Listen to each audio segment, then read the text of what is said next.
Original Looney Tunes no longer available on Max, which I have the DVD of, I think it's all of them, but it's a good amount, if it's not all of them, of all the retro Looney Tunes cartoons. And this speaks volumes to what we were talking about last week with Warner Brothers and Warner Brothers, was it Warner Brothers, ESG and DEI, where they're all about pushing inclusion and diversity and equity on their website. Here we go. This is Warner Brothers, the parent company of HBO, Discovery, and Max. And this is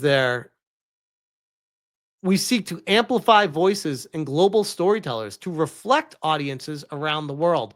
So you could look at this as a direct correlation to, they think that Looney Tunes do not reflect the diverse voices around the world. And because of that, they have removed them from the service to stream them. That's all, folks. The original Looney Tunes animated shorts, which ran during the golden age of animation during 1930 through 1969, have been scrubbed by Warner Brothers Discovery-owned Max. Deadline confirmed with a representative that the original shorts are no longer on Max. This is part of a new plan whereby the streamer will prioritize adult and family programming. Children's programming, such as Looney Tunes and Sesame Street before it, doesn't fare as well and is no longer viewed as a priority. Okay, I'm calling bullshit on that. I'm calling bullshit on that right away, because I'm like, this Looney Tunes is not children's programming. Looney Tunes is everyone programming. If anything, I would say it's more tailored to adults that grew up with it as a nostalgic thing. I don't know any kids that watch Looney Tunes. In fact, as a dad, I can tell you guys straight up, I have tried to introduce my kids to Looney Tunes, and neither one of them took to it. Neither one of them cared. They were just like, yeah, no, this is boring.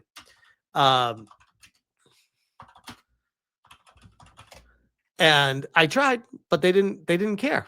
So you look at that situation and you look at them saying, oh, it's not viewed as a priority because it's children's programming, where it's not. They're lying to you. Like, that's a straight up lie. Other spin-off versions of Looney Tunes remain on the service. Well, that's curious. That kind of flies directly in the face of what you said right here, including 6 seasons of 2020's Looney Tunes cartoons. Who gives a shit about the new Looney Tunes? And 2015's new Looney Tunes, the 3rd season, and some episodes. The reason why nobody cares about those is because they're so sanded down. There's no edges. There's nothing crazy or wild or wacky or counterculture or things that make you think outside the box to make you experience a world that maybe is not in the bubble that you grew up with. Nobody cares about those. That's why they don't fare well. The only reason Looney Tunes was really successful, outside of it being one of the most amazing, funny properties available at the time, was that it took chances. It's the same reason why The Simpsons was incredible for the first, let's say the golden era of The Simpsons was what, the first 6 seasons? I'd argue maybe the first 8. You could convince me maybe the first 10 if you really want to push it. But the first 6 seasons are the golden age. And then it started getting a little bit looser and a little bit more safe. And once it started going down that road, it was just, no, it wasn't offering anything that made you think deeply.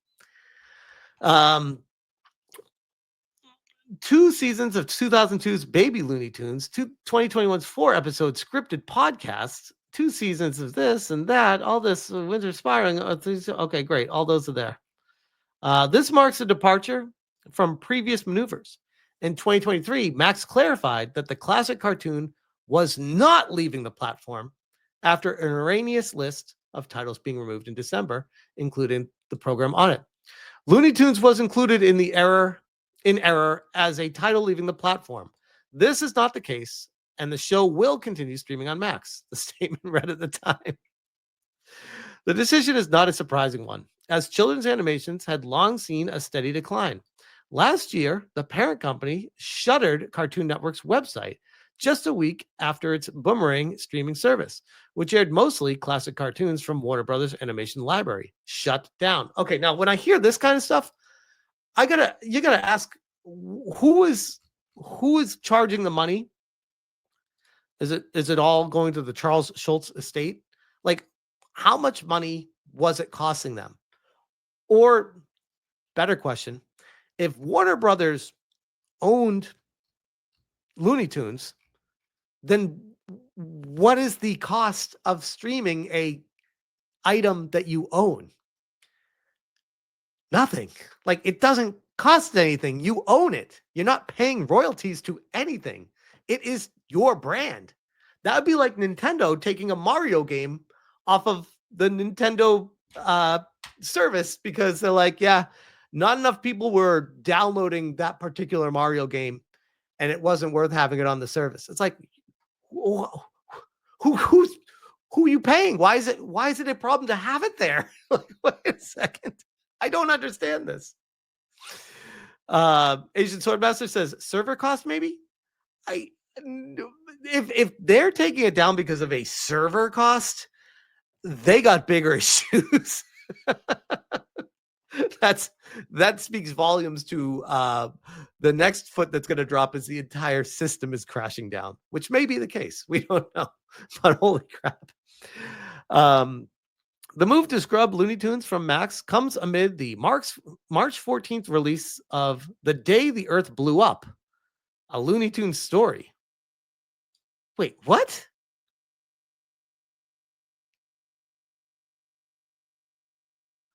The first fully animated feature-length project receiving a theatrical opening in the franchise. That movie was originally greenlit for Max. However, when Warner Brothers Discovery took over, the straight-to-streaming movie wasn't deemed a priority and sold to Catch Up Entertainment, who? Out of the American film market. The previous David Zaslav-led administration of Warner Brothers also made the Looney Tunes feature film Coyote vs. Acme. That one was like shelved for tax purposes, right? That movie was shelved by the current WBD administration as it was deemed too costly to release. With the Pic's $70 million production cost getting a write-off from the corporation. All right, I'm calling bullshit on that. We're going to say Coyote versus Acme was $70 million to make. $70 million?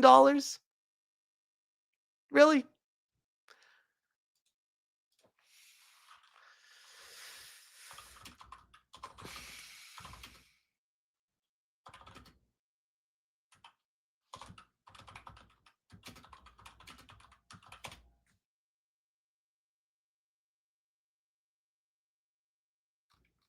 $70 million. I'm struggling with that one. And we're supposed to just take that and believe it and not ask any questions. How do we even know that it's not money laundering? How can you pay money for something, not have it come out, and then scrap it, and people just believe you that you made something? But you can't show it because if you show it, then you can't write it off. So it's just like, trust me, bro, we spent this amount of money on this item that will never see the light of day, which, if that's the case, it will either leak out and we'll watch it somehow, somewhere, or it never happened. They never made it. I'm waiting for it to leak out. But since it hasn't yet, I'm starting to wonder if it ever even actually was made. It sure as hell wasn't completed if it hasn't leaked out yet. So I'm curious about that one. Very curious. So on top of that, we have breaking news from friend of the channel, Jonas Campbell. Breaking news. Warner Brothers Discovery head of HR, Jennifer Remling, has left the company. Guys, I don't know if you know this, but Warner Brothers is in the news a lot lately, and for not good reasons. to be pretty blunt. Most of it is DEI, ESG related stuff. Now we're hearing Coyote versus Acme being written off, and now we see Looney Tunes being removed from the service. Makes you wonder what's actually transpiring behind the scenes. According to a source familiar with the matter of Jennifer Remling, the head of HR for Warner Brothers Discovery, let me see, has exited the company effective immediately as of Thursday, March 6th. Remling is being replaced by Amy Girdwood, a longtime human resources executive who started at Discovery in 1993. Whoa. Jennifer joined WBD in late January 2024, putting her tenure at only 15 months. All right, there's some shenanigans going on behind the scenes with that one. That is curious.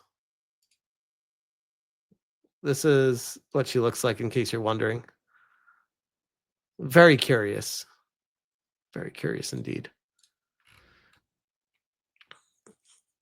And this is the email that David Zaslav read. I want to share with you the news that Jennifer Remling, our Chief People and Culture Office, I think they meant officer, is leaving the company to pursue new opportunities.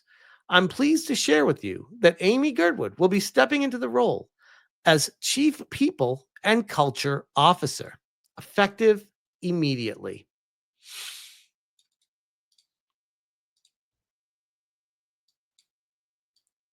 And Amy is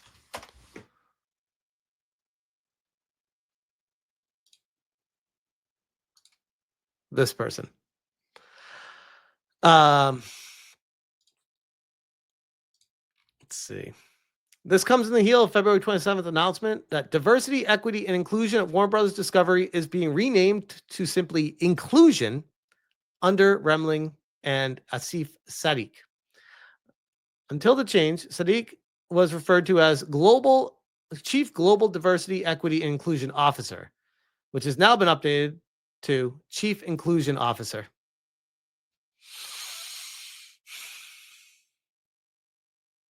It's difficult to determine if this is part of a wider strategy, but the recent announcement that Papa Asidu has been cast in the upcoming Harry Potter to play the pale and sallow potions master Severus Snape would indicate that Warner Bros. Discovery is continuing its previously known trajectory.